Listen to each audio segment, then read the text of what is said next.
ये आपने जीवन में बहुत गरीबी देखी है। आपने फुटपाथ पर भी चना बेचा है, लिट्टी बेची है। आपके पिताजी ने भी काफी संघर्ष किए हैं।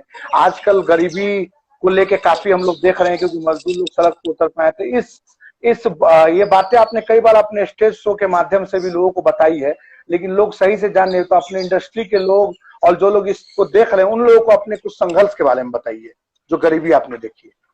देखिए, मेरे जीवन में मैं पहले दूध बेचता था।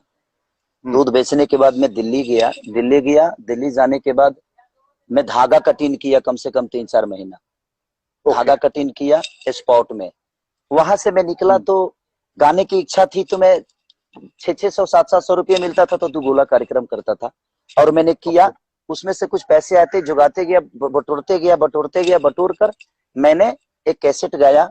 वो कैसेट फ्लॉप हो गया। कैसेट फ्लॉप होने के बाद मैं टूट गया, क्योंकि उस समय मैं 7,500 रुपये लगा के वो कैसेट गाया था।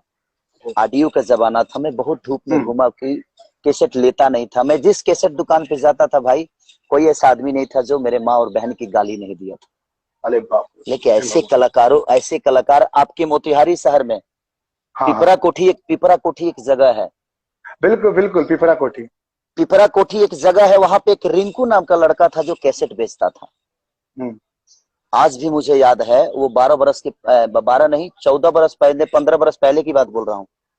हाँ। रिंकू नाम का लड़का था। उसके टेबल पे मैं 2 रात सोया हूँ गमछी ओढ़ के, ठंडी के दिन में।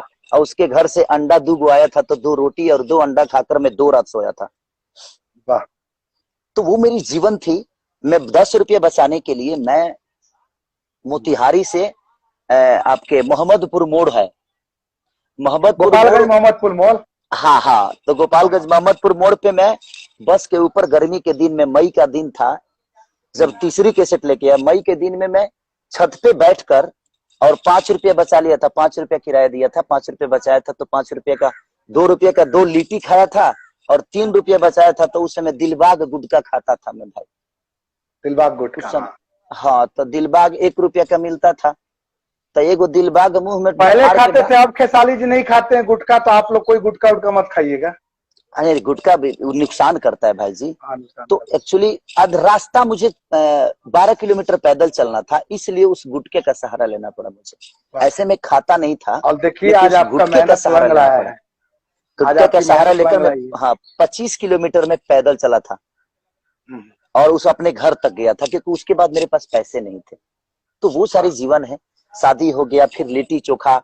मैं गुड्डू रंगीला जो है उनके यहाँ 2 महीने नौकर रहा हूं। मैं उनके घर के रोटी बनाता था, झाड़ू पोछा करता था। मैं भारतीय कैसेट में मैं कम से कम, मुझे लगता है कि 6 महीने में उस भारतीय कैसेट में झाड़ू लगाया हूँ।